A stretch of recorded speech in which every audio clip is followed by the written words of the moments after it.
It's historic because never have we started a hearing early in my 12 years in the Senate, but my clock says it's 4:29, so why not make history? We're a minute early. I want to thank my ranking member, Senator Kramer. He and I are both, from coastal states. And I want to thank our witnesses for this important hearing of the Seapower Subcommittee as we are getting ready to start to write the NDAA, both in the subcommittees and in the main committee, moving toward a markup in the middle part of June. It's kind of hard to believe that the markup comes around faster and faster. It doesn't seem like a year ago that we were doing this, but we have a lot to talk about. The hearing takes place at an extraordinary time for the United States Navy. Commercial vessels from around the world, our naval vessels, and those of our partners have been attacked dozens and dozens of times in the past 6 months in the Red Sea. And we need to take a moment to appreciate the bravery of the women and men who sail those waters, their skill, their competence, and the competence of all those who've trained them and equipped them to undertake a very dangerous mission. No one here needs to be reminded of the responsibility that we have to provide weapon systems to young men and women to serve them well on the worst days. But it has been a long time since the Navy was presented with such a vivid illustration of this priority.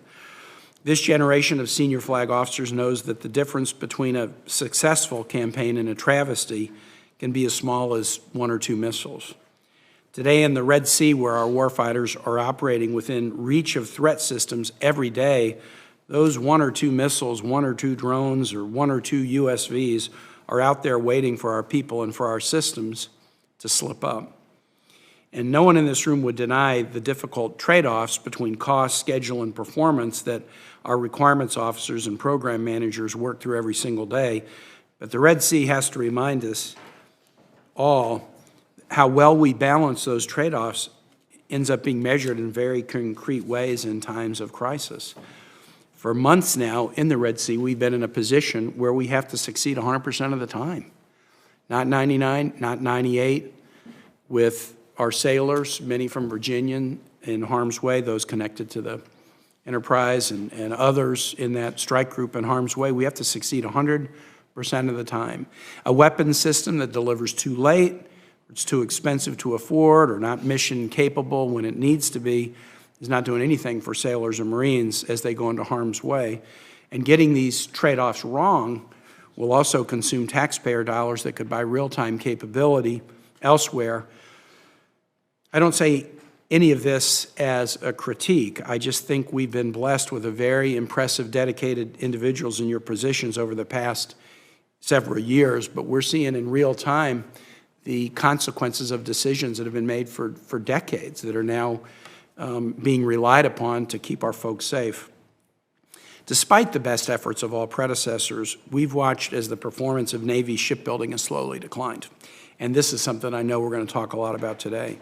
And we know that the pacing threat for the Navy and Marine Corps is even more stressing, ultimately, than the challenge that we face in the Red Sea. The Navy's list of headlines is familiar to everyone in this room. The use of the term once-in-a-generation investment has become all too frequent in these settings. Must pay bills to modernize the nation's strategic deterrent and rebuild the infrastructure for nuclear vessel maintenance are coming due as we come to grips with the consequences of losing an entire generation of skilled shipbuilders to retirement during the pandemic. Flagship programs like the Columbia struggle despite consistent prioritization, and secondary but just as vital programs are floundering too. There are success stories. People are great success stories. The amphibious warship and destroyer production are both moving forward apace, but even these programs face pretty severe workforce shortages. As the saying goes, the first step is admitting we have a challenge, admitting we have a problem. So thank you, Secretary Guertin, and please pass my thanks to Secretary Del Toro for starting a hard conversation about the state of Navy shipbuilding with your 45-day review. I hope we can continue that conversation here and during the entire NDAA process and do what we can to make this problem better. There's certainly areas we're going to need to make big, painful investments to preserve our capacity to build warships for the generations to come. But there are also areas where money is not going to make a difference, or at least not make enough of a difference, fast enough to be worth the investment. And today I want to hear about how we're being intentional about those trades and the opportunity costs that go with them. In particular, we had a readiness subcommittee hearing earlier today, and we talked an awful lot about the workforce. We talked about recruiting into the uniformed service, but we talked about the workforce in our industrial base. And my belief, and I think I'm on the HELP committee, so I focus a lot on education and workforce issues, is an awful lot of the challenge that we're seeing is a workforce challenge. And we sometimes say another part of the challenge is the supply chain challenge, but that's a workforce challenge too, because an awful lot of our supply chain backups are driven by our industrial partners having the same workforce challenges, attracting and retaining good talent, as we see in the military and on our prime contractors. General Heckl, I want to finish and just say a word about you. This is your last hearing in front of this subcommittee, unless there is some emergency that crops up in the next couple of days that causes us to have another one. And I want to make a particular point of thanking you. Since you took this job, you've given very candid, frank testimony in front of this committee in the midst of the most consequential reorganization of the Marine Corps in recent memory. You've been open with us. You've been willing to tell us what you think we need to hear, even if it's maybe not what we want to hear, or even if you know you might face some disagreement from some on this committee. I hope to discuss force design a little bit today, as we have many times before, but I also want to applaud the sense of urgency and professionalism with which General Berger, General Smith, yourself, and many other fine Marines have approached these efforts. You remind us of why America wants a Marine Corps. And as you head into a well-deserved retirement, you've earned thanks from a grateful Corps, a grateful Congress, and a grateful nation. And with that, now let me yield to my colleague, Senator Kramer, for his opening comments. Thank you, Mr. Chairman, and great to be your partner. As the Chairman alluded to, we're not both from coastal states, but together we know a lot about the seas and the prairies. But that said, thank you to all of our witnesses. And I might as well start where the Chairman ended, General Heckl, and thank you for your service. Congratulate you on your retirement. And I'm sure you could find another role that would allow you to come and testify before Congress, since I'm sure that's one of your favorite things that you'll miss the most in your job. But anyway, thank you. To that point, to the point about your directness, your bluntness, that is something that we appreciate very much on this committee. As I've mentioned to others as well, Admiral, we look forward to hearing from you, and Mr. Secretary, I appreciated our discussion earlier this week. But the plain truth is something we all need to hear and share with each other from time to time, realizing that the political constraints we work in. We're also in a dangerous world right now, and we need to know what's necessary and what's doable, and you need to tell us what you need from us. And I appreciate all of you being here today and look forward to working with you. The importance of seapower is obviously only going to increase over the years, and it's pretty darn important right now. Our Navy thwarts Houthi drone and missile attacks on a daily basis. Our Marine Corps campaigns in the Western Pacific with allies and partners to deter the aggression of the Chinese Communist Party. I, along with every other Republican Senate Armed Services member, expressed serious concerns with President Biden's order to build a temporary pier on the Gaza coast because of the serious risk to U.S. personnel. And unfortunately, as predicted, they came under mortar fire from Hamas terrorists just last week, which demonstrates the importance of contested logistics. No other nation can match the capabilities of our great Navy and Marine Corps, but there is always room for improvement, and we want to talk about that and be a part of that. Our sea lift and logistical capabilities are in need of attention. While the Navy partially owns these responsibilities, sea lift moves more than 90% of military equipment and supplies. We simply do not have adequate capacity. For example, one large ship en route to Gaza turned around due to an engine room fire, creating an indefinite delay. If we struggle to build a temporary pier in the Mediterranean, how will we build them in the hundreds in the Pacific? During World War II, the Navy's famed Seabees built over 400 advanced bases. I also expect that the Navy will improve its support to the Marine Corps as they pivot back to their traditional naval and expeditionary formations.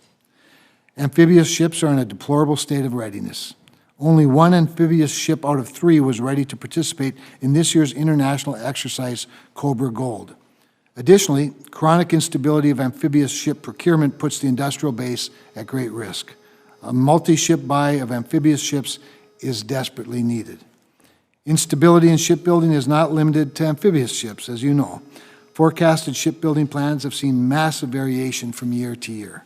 The difference between high and low procurement estimates procurement in a fiscal year has averaged 6 ships over the past decade.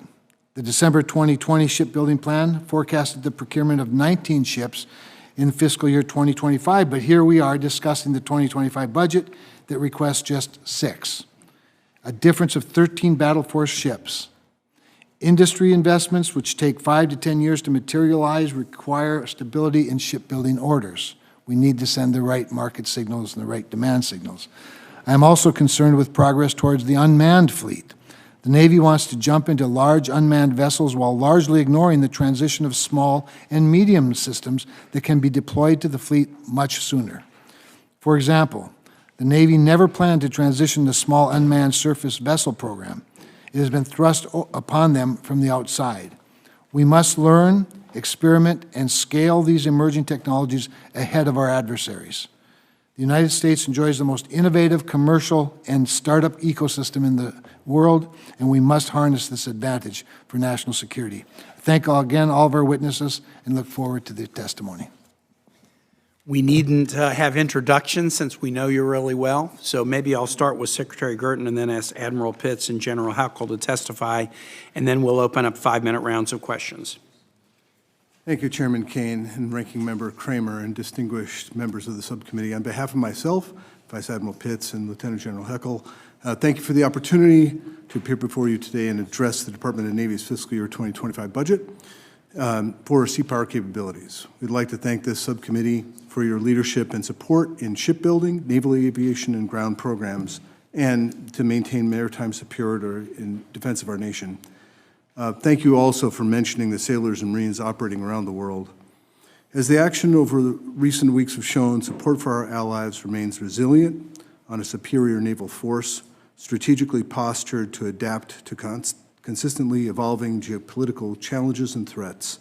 The sailors of the Eisenhower, the Arleigh Burke, the Carney, and others have the watch to defend against the Iranian Houthi aggression that includes engaging and destroying more than 80 one-way attack UAVs and at least 6 ballistic missiles intended to strike Israel from Iran and Yemen. We are grateful for the professionalism and skill of our sailors and Marines and mindful of the sacrifices of their families at home. The investments that Congress made in previous budgets enabled our success. I also want to express the Department's gratitude at the passage of the Security Supplemental to make additional investments in submarine industrial base while supporting our allies and partners.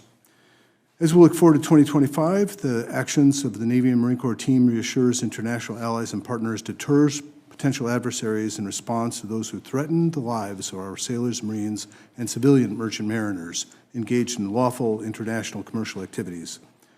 The Navy remains focused on the pacing challenge of managing strategic competition with the People's Republic of China, Russia's illegal war of invasion of Ukraine, the Houthi strikes in the Red Sea, and Iranian aggression of our allies. The President's fiscal year 2025 budget provides the resources necessary for the Navy and Marine Corps to continue to implement the 2022 National Defense Strategy. This request builds and sustains the right mix of capabilities to keep the seas open and free, deter conflict, and defend against current and future threats. In alignment with the Secretary of the Navy's priorities, the budget request enables a one Navy Marine Corps team to continue to strengthen our maritime dominance, building on our culture of warfighting excellence, and enhancing strategic partnerships. Thank you for the opportunity to appear before your subcommittee today. Our mission begins and ends with providing the best possible capabilities to our sailors and Marines in the fleet, and the three of us look forward to answering your questions. Admiral Pitts. Thank you, Mr. Chairman. Secretary Guertin covered the opening statement for all three of us, and I'm looking forward to our discussion this afternoon and any questions. Same, General Heckl? Yes, sir. Okay, well, we'll jump in. So let me say that it's not going to come as a surprise. The first question I'm going to ask is about the submarine industrial base and the one submarine request that came over this year. We've made a commitment not only to try to build 2 a year for us, but we made a commitment to build Virginia-class subs for the Aussies to be able to sell to them in the 2030s. And it's a commitment that's not just words. The Aussies have made a major investment in our workforce to enable this to happen. Imagine, to my colleagues, if we were having a floor debate on the Senate floor about investing $3 billion in the Australian workforce or the Korean workforce, that would not be an easy debate. And so the Aussies have done a pretty heavy lift politically to make this investment. And I've had conversations with them, and they're a little bit confused about the signal sent by the one Virginia-class sub. We know how vital this is, the Virginia-class sub, and we've been alarmed by the 45-day report, but other indicia of real problems in that program over the last few years.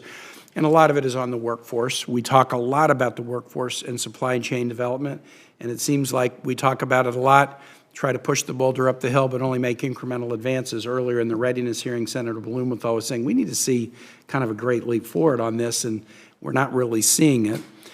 With this one submarine request, there's a real risk, I believe, that progress we've made on building up capacity across the supplier base could be at risk. So, Secretary Guertin, let me start with you. What's the impact of procuring only a single Virginia-class sub in fiscal year 2025 on our ability to meet our own needs, but also on our ability to meet the commitment that we've made on this really important AUKUS framework? Senator, the resources we got in the supplemental, especially related to the submarine industrial base, are part of that clear message we're sending to industry. Is your mic on, Secretary Guertin? Maybe I need to lean a little bit more forward. Okay, great. So the submarine industrial base funding is critical to making sure that we can build the capacity that we need to build up to not just 2 Virginias a year, but really 2 1/3, so that we could satisfy the needs of our Australian teammates. In terms of the industrial base capacity, we have a lot of submarines on order, but we've also added additional resources for advanced procurement that will help smooth out those differences. Anything you'd like to add, Admiral? No, sir.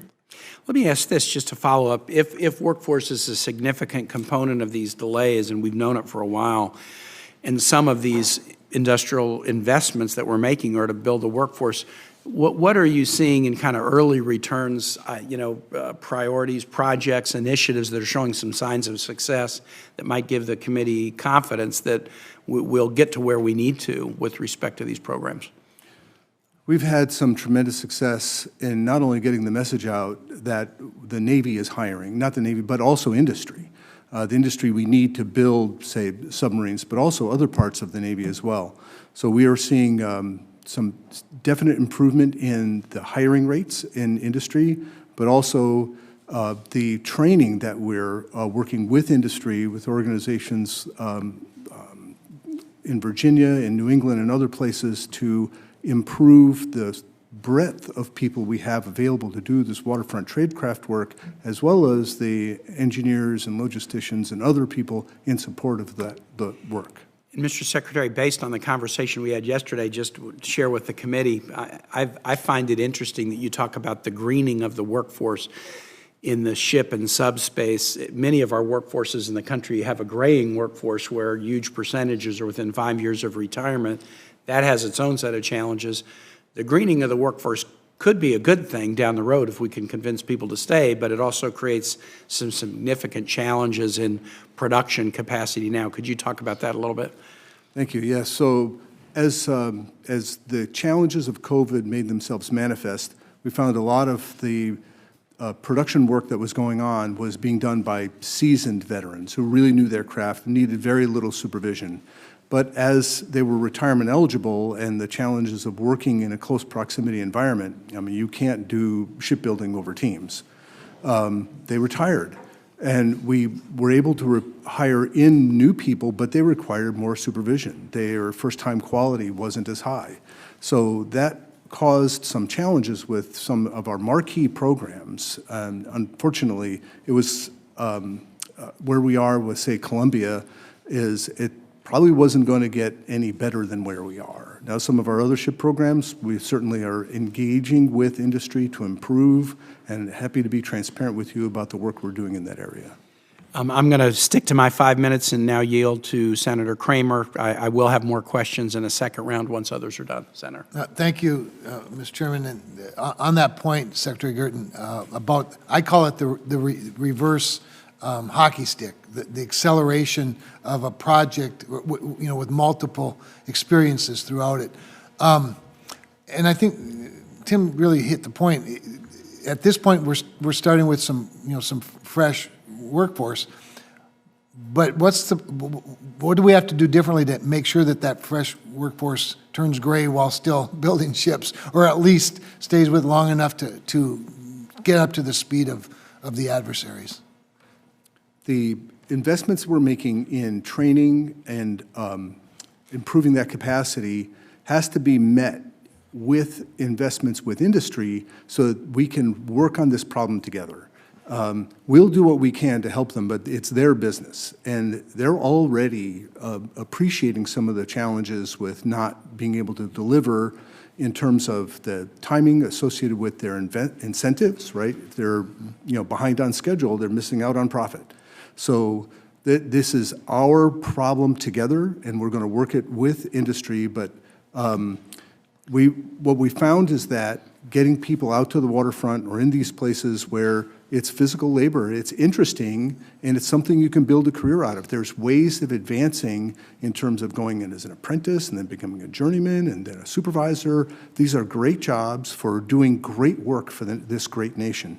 What we're finding, though, is if we can hang on to them for 3 years, they're in it for the long term, but we're really learning and we're helping industry figure this out together, is how do we get them to that third year so they'll stay for the long haul? Yeah, that's it's a great point. And when you can get a workforce that works for mission as well as money, that's, I think, a part of the secret sauce. And just let us know what we can do. Now, along those same lines, I think we discussed this the other day.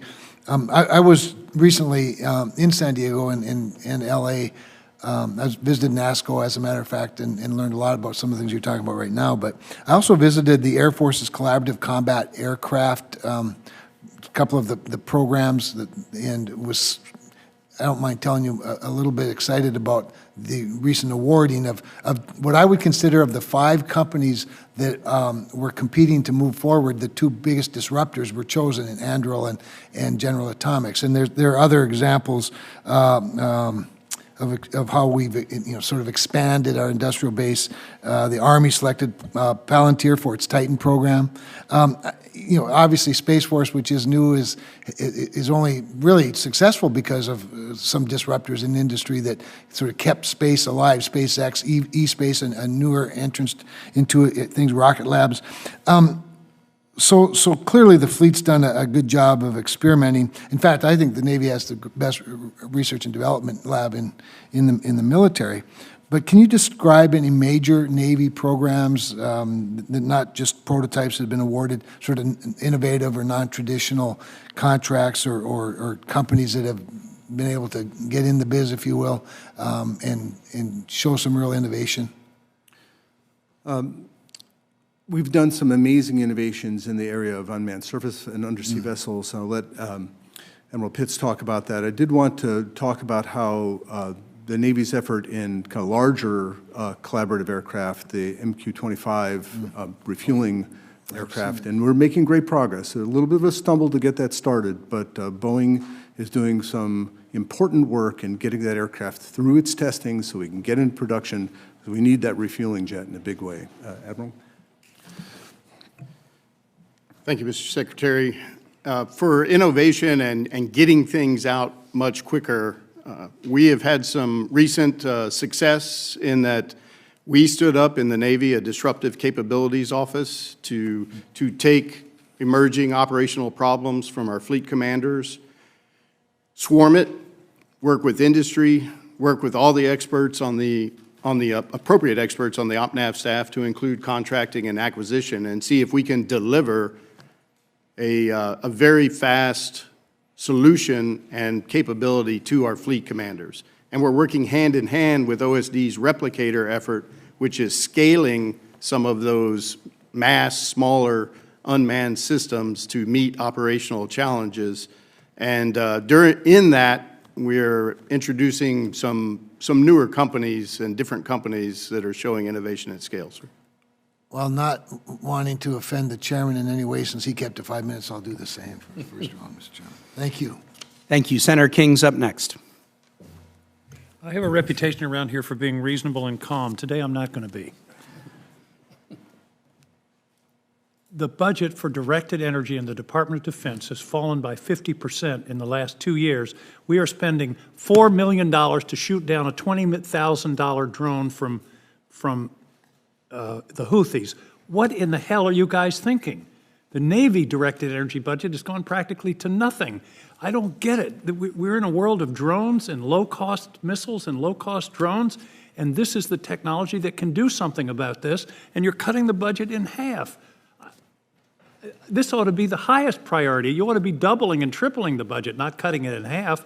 Can you give me any rational reason for not pursuing this critical technology as we move into a time of swarming drones? I mean, we can't shoot swarming drones down with missiles. Come on. Any answer to this? So I'm only getting started, by the way. I've got another one coming. But seriously, I've been beating this drum for 3 or 4 years. I'm getting nowhere, and we're getting creamed. And we're getting creamed in the Red Sea. We're getting the Ukrainians are getting creamed with cheap drones coming in from Iran, and we're cutting the damn budget for the technology that could save us.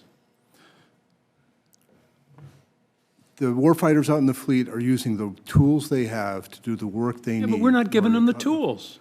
Well, we're giving them tools that have been successful, but perhaps are on the wrong side of the cost curve. So I agree with you completely. The opportunity to invest in directed energy is all around us. However, it has to work. We have an experiment prototype put on, one destroyer, Oh, you have Helios out in San Diego. I don't know why we're not testing Helios in the Red Sea, but that's another question. We have one unit But the point is, budgets are policy. And your policy is, we don't give a damn about directed energy. That's what the policy is in this budget. And I understand you got to make choices and everything else, but to me, this is an obvious choice. It's like telling a soldier on the battlefield, you can't have a rifle. This is the technology of the 21st century, particularly for aerial warfare. I'm excited Admiral, you about. want to take a crack at that? Go ahead.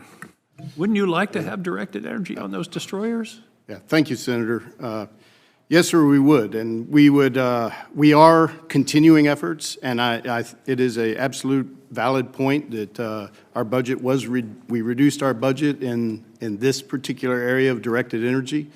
It was from part of that risk million, the Navy allocation. reduced from 152 million to 82 million at a time when the demand is going up. I cannot make that make sense. Yes, sir. But we are continuing efforts, not as fast as we would like, in both lasers, as Helios is one example, and then working with OSD and the Joint Force on a higher energy laser, land-based. Microwaves. And high-powered microwaves. Yes, sir. Well, again, it's fine for you to tell me that, but the budget is what's talking here, and it's not talking very loudly about this essential need. Okay, second issue that's really bothering me, and that is readiness. There's an attachment on the Navy website that talks about ships underway, and there are 294 ships deployable. There are 70 that are underway. We have 12 aircraft carriers, 4 are underway. In other words, about 75% of the ships that we have aren't doing anything. What the hell's that all about? What?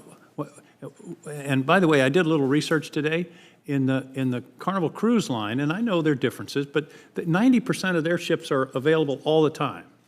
And their average time in dry dock is about 8 weeks. And those are complex ships. Those are like cities with 5,000 cabins and heat and water and light and everything else. I'm not saying they're comparable, but it's a damn sight different between 90% availability and 25%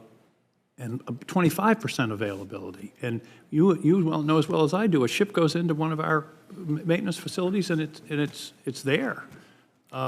What can we do about that? We're appropriating a lot of money to build these ships. You're not using them. Senator, an excellent point. When I went through my confirmation hearing, I promised you and the rest of your colleagues that I would get out to these shipyards, I would see what's going on, and I would find out how to improve the way we not only build them, but also the way we maintain them. And I have been true to my word on that, and I've been getting out to these shipyards, and we are working on improving how we do that If you work. need more money for more infrastructure for maintenance, tell us. But, you know, we're spending a lot of money building ships that are sitting somewhere that aren't being used. A 25% utilization rate, if you were an airline, by the way, the numbers are similar for the airlines, they're about 90% available at all times, they'd be out of business. I mean, the difference is they have to make a profit. And I just hope you'll look at it that way and think about a better utilization of the taxpayers' assets. When we spend $12 billion for an aircraft carrier, it ought to be out in the ocean. And then the final point, and I'm out of time, is hypersonics. As near as I can tell, we have no defense against hypersonics, which renders our entire Pacific fleet vulnerable in the first hour of a conflict. Thank you, Mr. Chairman. Thank you, Senator King. Senator Sullivan. Thank you, Mr. Chairman, and gentlemen, thank you.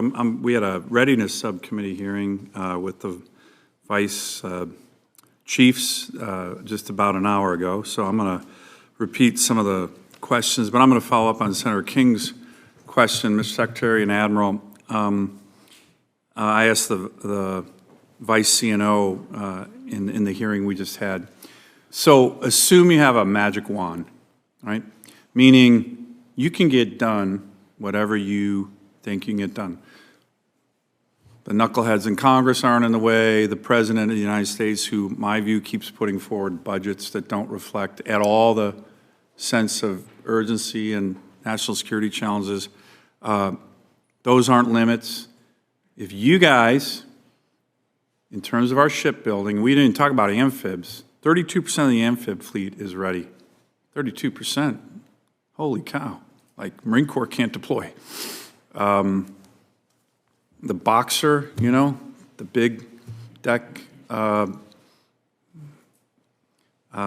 amphib that was supposed to go out with one of the Mews just turned around because a screw doesn't work. I mean, it's a disaster. I think the Navy is in a shipbuilding crisis. And I think the leadership, from the Secretary on down, is responsible. Secretary of the Navy often says, oh, those big, you know, defense contractors, they're plussing up their stock. I saw that was one of his quotes. He gets us his climate action plan 18 months ago. There's no statutory requirement, by the way, for the Secretary of the Navy to give us a climate action plan. But his shipbuilding plan is in disarray. Disaster.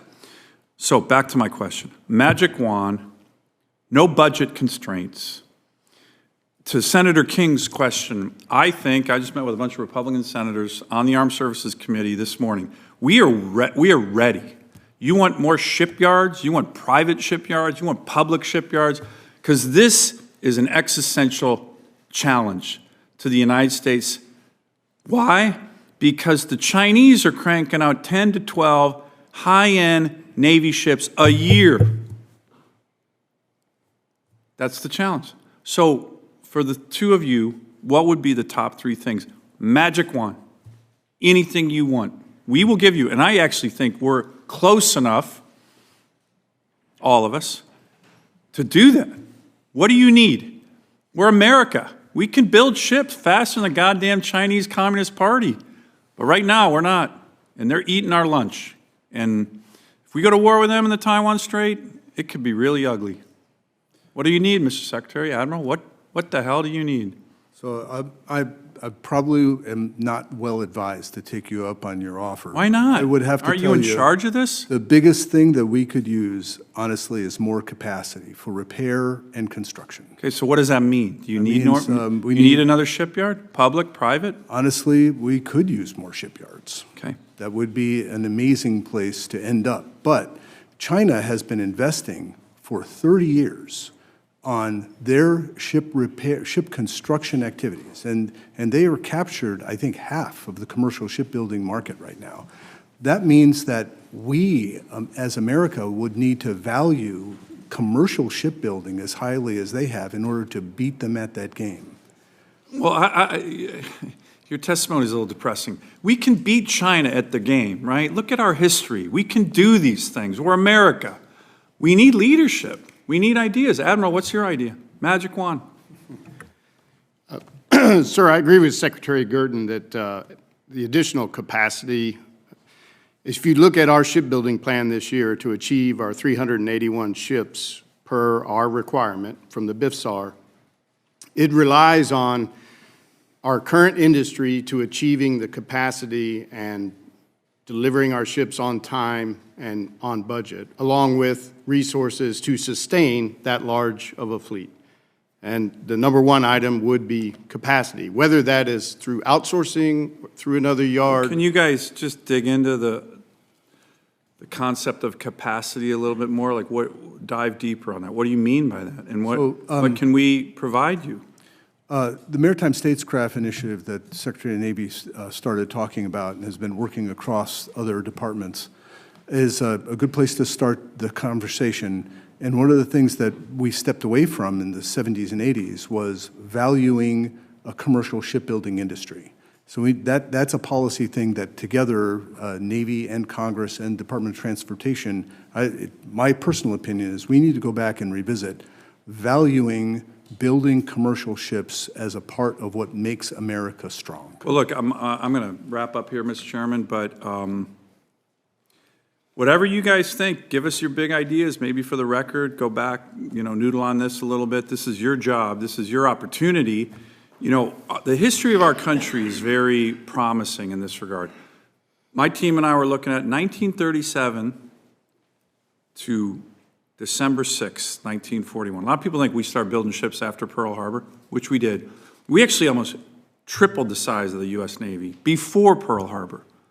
So we can do this. It was Congress and it was the Navy. And so we can do this. We just need help and direction, but I think you have a bipartisan motivation, given the threat, to get on it. We just need big ideas, bold ideas, and I certainly am one who would vote for them. Thank you. Thank you, Senator. Senator Blumenthal. Thanks, Mr. Chairman. I want to follow up on a couple of the questions that have been asked so far. And Secretary Guertin, you and I talked a little bit about this issue when we were together in Guertin recently. I understand that there is an internal report that shows some of the delays. For example, the Columbia, I believe, is more than a year behind schedule. Is that correct? Year to 16 months. And what is the Virginia-class construction delay look like? We're building two variants of...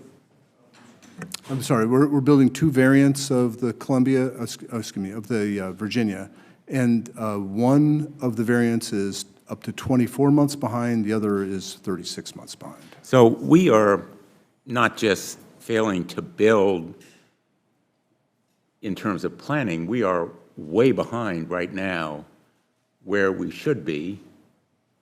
And I think that those numbers are a measure of the crisis that we face in submarine construction, which is essential to our undersea superiority, which is in turn essential to our Navy's strength and our defense. I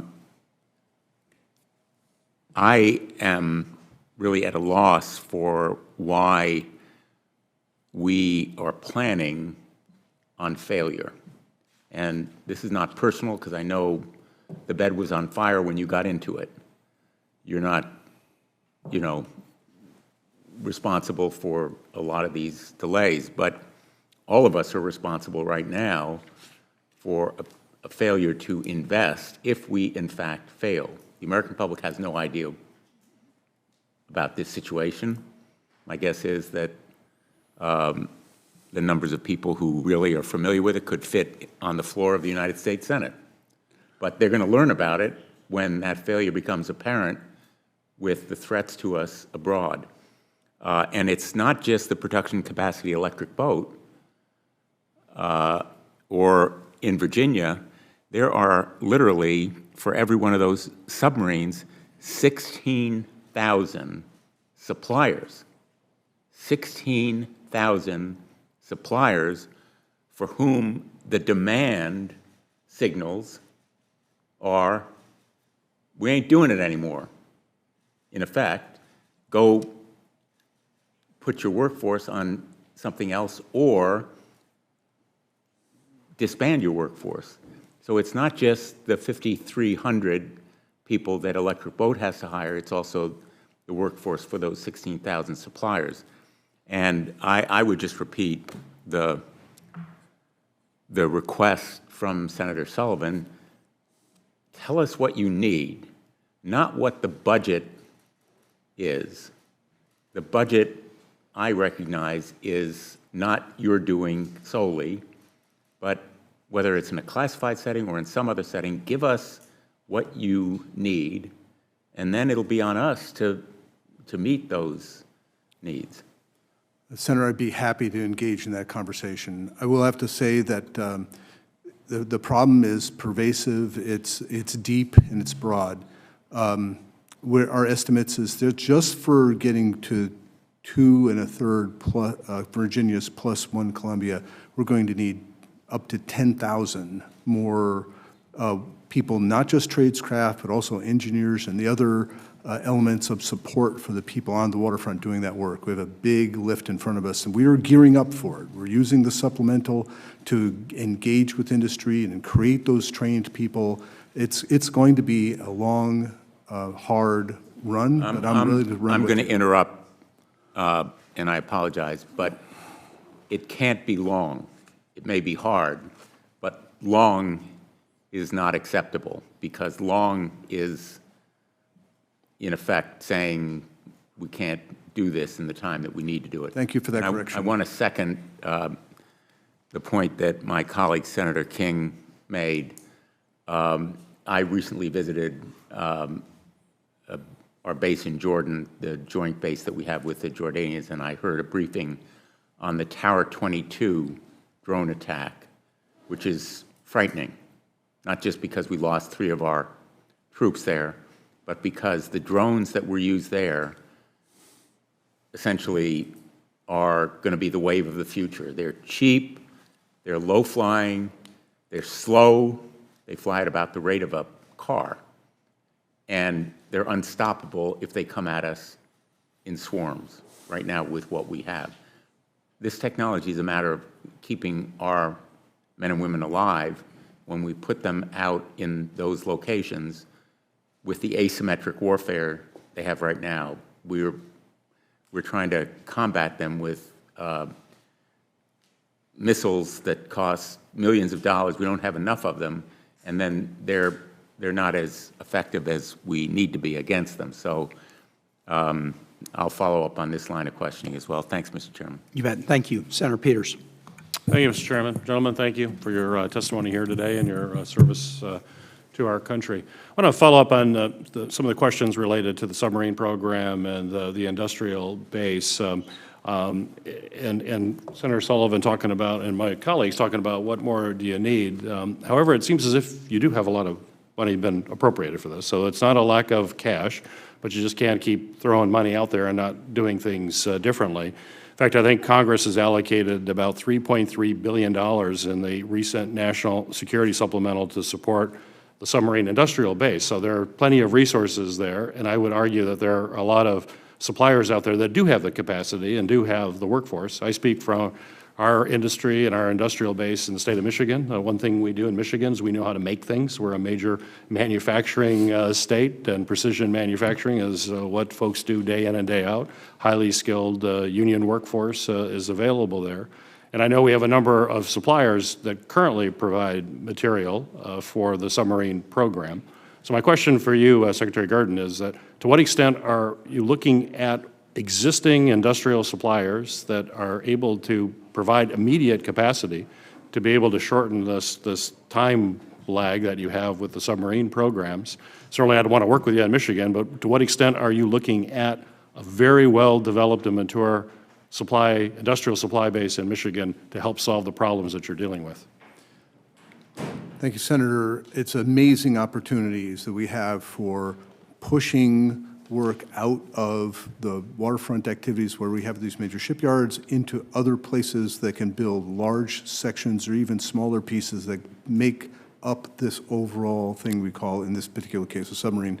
The focus factory effort that we're doing with our major suppliers to push out things like building whole decks or doing pre-assembly of things so that they can be brought to the shipyards to be installed, to move as much of that work out of the unique place by the water that, that we have to actually build the submarine. But very interested in moving as much industrial activity out of those very dense places into areas, other places, other states where that work can be done effectively. And you're familiar with some of Michigan's capabilities, our suppliers that are there who do this kind of work day in and day out, not just for the automotive industry, but actually a very growing and robust aerospace industry in Michigan, and certainly naval construction. In fact, we have a major school that trains naval engineers at the University of Michigan, so very, very well prepared. You are familiar with all of that. I'm learning more about Michigan's opportunities and other opportunities in other states as well. The University of Michigan is a particular important place for me because that's a place where we get a lot of our naval architects. Right. But we actually do need to share that joy and get more people into that business. Right. And as well as advanced degrees besides, which I think University of Michigan may be the unique place where we get masters and PhDs in naval architecture. Actually, it's bachelor's, master's, and PhDs, the only top tier research university that does that. So could you, Mr. Director, could the Navy provide me with a detailed accounting of the current Michigan submarine industrial base suppliers and future submarine suppliers' needs? Is that something that's available that you could provide to me? I'm not going to be able to give that to you immediately because I might miss something and I don't want to get anything wrong. I'd be happy to take that for the record. I think it's going to be really important. I think it's important for us to fully understand that and understand how we can help solve that problem. We're all about solving that problem. So if you could provide that for me and a commitment to work with me to try to figure out how we allow the Michigan industrial base to help solve this problem by making world-class products for you? Happy to make that commitment, and any other state as well. Secretary, you in your 45-day shipbuilding review, you identified a lot of the shipbuilding delays and some of the things that you've talked about today. But as part of the review, it's not just submarines. You also highlighted delays to the Navy's new Constellation class frigates. Couple of questions. What responsibility does the Navy share for the delays to the frigate program in particular? Senator, it's a particularly troubling conversation because there were opportunities where we could have kept a better eye on the shop, to be perfectly frank. We did not do sufficient oversight prior to my arrival. However, what that 45-day study illuminated was some of the problems we were having relative to engaging with that company to make sure that they were doing the job necessary to perform with excellence. We have moved hard into that area. I have got a bunch of people now from both the Program Executive Officer as well as Naval Sea Systems Command rotating through Marinette to provide the additional intellectual resources to get into a better place, as well as making sure they have other contract support work from other naval architecture firms. Well, I'm out of time, but I'd love to have further discussion with you about that as to how we solve that problem as well, which is critical. Thank you. Thank you, Mr. Chairman. Thank you, Senator Peters. Senator Shaheen up next. Thank you all for being here. I would like to follow up on some of these questions, but I have a good news story that I want to share with you, Secretary Guertin, as we're talking about the challenges the Navy faces. I want to thank you for the recent establishment of the Accelerated Welding Program in New Hampshire. It's a partnership between Sunidia, Granite State Manufacturing, and the Manchester Community College, and it's working very well. So it's going to help as we look at what we need to do to get those 100,000 new workers that we need for submarine production. But I want to better understand, Secretary Guertin, some of the things that you said. When you talked about the utilization of our ships, is the issue that they aren't ready they're not seaworthy to go out? Is it that we don't have enough operating funds to deploy them out in the basis on which we need to do that? What's the issue with the utilization? I'm sorry, Senator, I may have misspoke.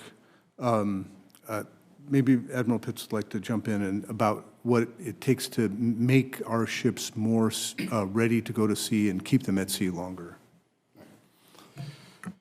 Thank you, Senator, for the question. In big picture, we have a tiered readiness system where a ship goes through a maintenance period, then it goes through basic training, integrated training, and then it's ready to deploy. And we deploy based on how the Secretary of Defense tells us to allocate to the COCOMs and deploy through our global force management. So we may have some ships that are not deployed, but they're still doing training or in earlier phases of the full readiness for deployed operations. Now, the fair point is we still, as we're well aware, have some struggles right now of getting our ships through the maintenance, and that's one of the CNO's highest priorities, to get more players on the field, to improve our maintenance performance so that we can get them in and out of maintenance and get them operational again. Okay, so with respect to maintenance, Senator King and I share the Portsmouth Naval Shipyard, where they have a very good record of maintenance. I think they continue to be on time and under budget, or at least on budget. And we have a significant investment in the shipyard infrastructure optimization plan. Are you saying that once we have completed the SIOP in the 4 public shipyards that we still are not going to have the capacity that we need to get the maintenance done on our ships to keep them out at sea? So I'd like to take a first stab at that one. Admiral Pitts, you can join in. By the way, as a former Portsmouth Naval Shipyard Navy reservist, big fan of the work going on there. I was up there not too long ago and seeing the new dry dock coming together and all the waterfront support facilities. We're really helping to change how they will do that work now and into the future so they can do the repair and maintenance of these, especially submarines up there, faster and better as a continuum. This is something we're going to have to continue to invest on. We kind of left that alone for a little too long, and now we're making these big investments now so that we can improve our public shipyards' ability to do this work for the nation. I understand that. The question that I'm asking, maybe I wasn't clear, is that once we have, according to our SIOP plan, we're going to make these investments, and at the end of that, are you saying that we're still not going to have the capacity we need to do the maintenance on the ships that are being maintained at those public shipyards? Is that one of the issues? The SIOP plan reaches a crescendo, but I think as we get to the further out in years, we're going to want to continue to invest and keep that edge sharp so we can always do this work better and faster as a long-term proposition. Okay, I'm still trying to get to what you were talking about when you were talking about needing more capacity. Do we need more capacity to build new ships? Do we need more maintenance capacity? Do we need both? And what's the plan to get there? Because I still am not sure that I understand how we're going to do that. Both is good in terms of building and maintaining. In terms of specific capacity challenges, so the magic wand challenge that Senator Summerall gave us, I'd like to come back to the subcommittee and give you a more detailed, thorough understanding of what we could possibly be doing different in the future. You didn't answer my question. I got to say, I appreciate that there was an effort to do that, but I don't feel like we have an answer to what we need to do as members of Congress to support the work that the Navy's doing to get us to where we need to be on the fleet that we need. So I will leave it at that, Mr. Chairman. We're going to have a second round of questions. General Heckl, I'm going to start with you.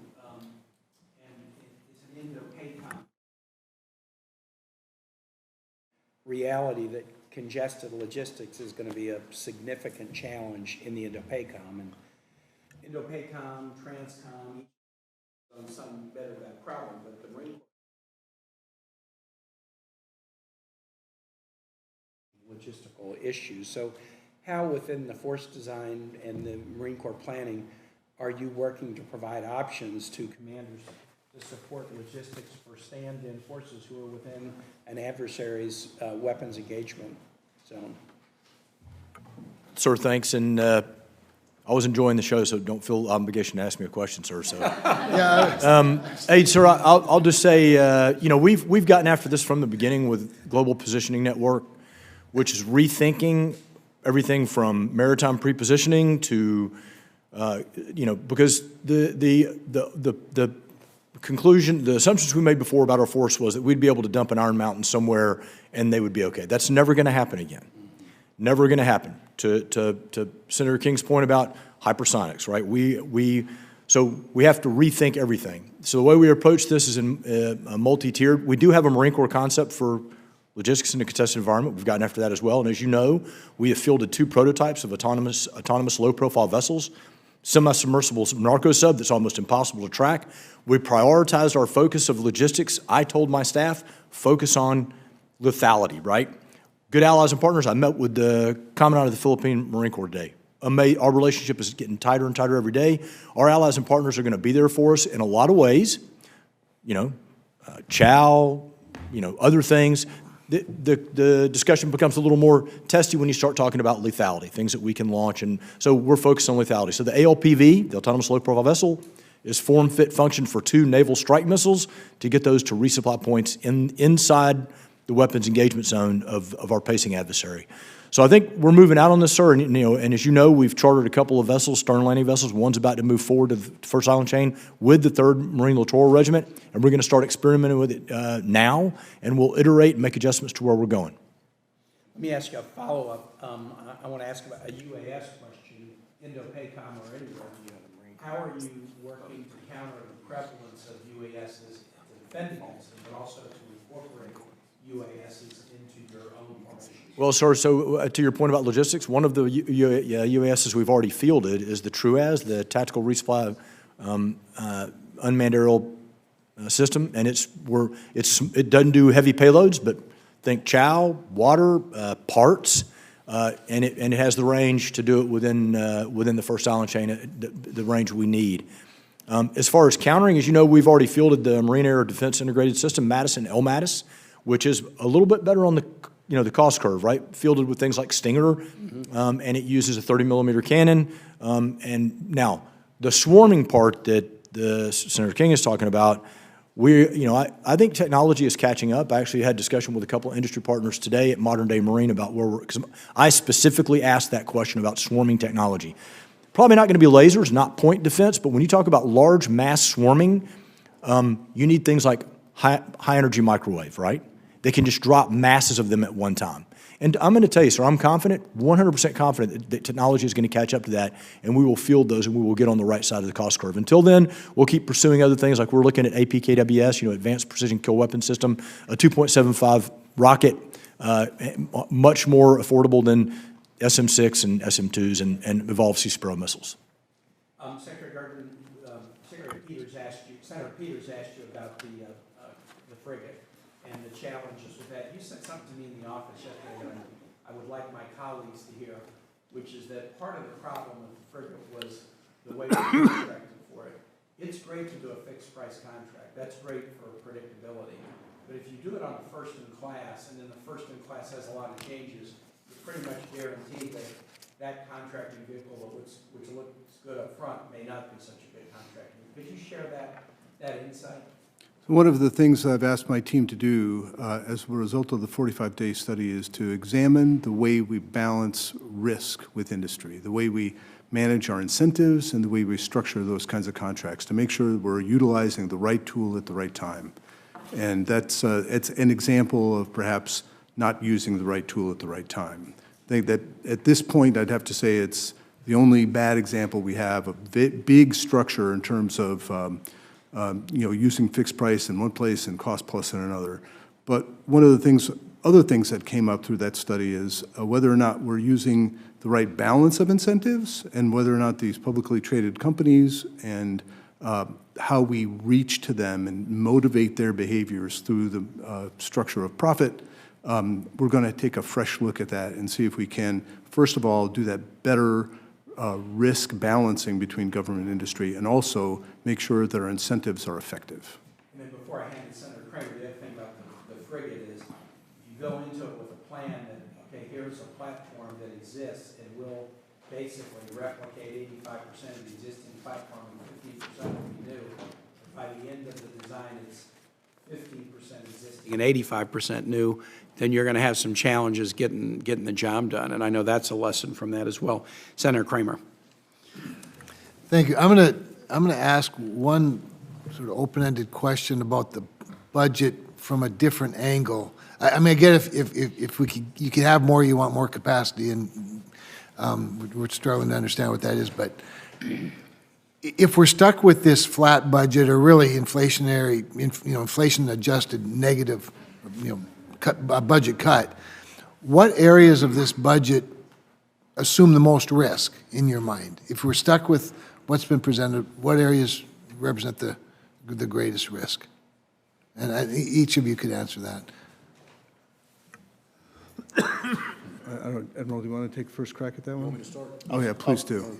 So, sir, I'll just say for the Marine Corps, we've been aggressively modernizing, and we're very, very happy with where we are with force design. And notice we don't call it 2030 anymore; it's never going to end. But now our Barracks 2030 initiative, which is one of the Commandant's top priorities.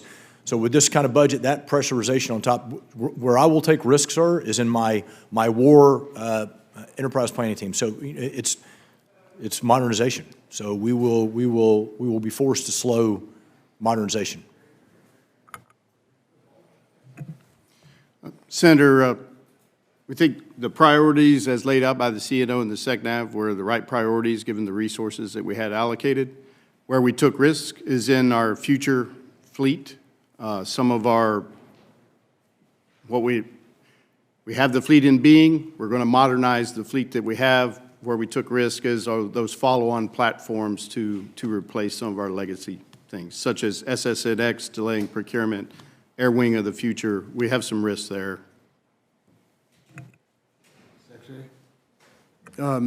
So I like both those answers, actually. I think that in terms of on the acquisition side, where we took risk, is understanding what the outcome of the 45-day study and the realities of higher challenges with respect to labor as well as the supply chain. The supply chain has fundamentally changed. Right? It's just going to be longer. It's going to take longer to get more stuff. In an inflation capped environment, that's going to be very challenging for us in terms of making sure we get product put out the door in the time we need to. Nothing further. Thank you. Senator King. Yes, early in April, I requested the Pentagon to give me background on the directed energy budget, and I have an unclassified report which we got yesterday, which I'd like to just submit for the record of the committee. Without objection. It's pretty sad, by the way, but there it is. I don't really have any follow-ups except, General, I agree with you. You said the technology is going to catch up with the risk. It ain't going to catch up with the risk if we don't fund it.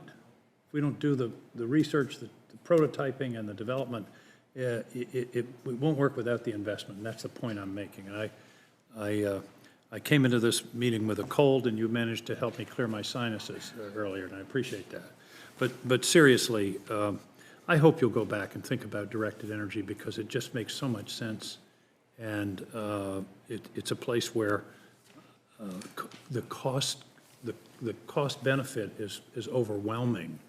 A shot from a high-powered laser is about, I think, 25 cents instead of 4 million. And on the other thing is about, I agree, shipbuilding, all in. We need more ships. But we also need to utilize the ships we have better. And I hope that you would, and by the way, the same criticism goes for the Air Force.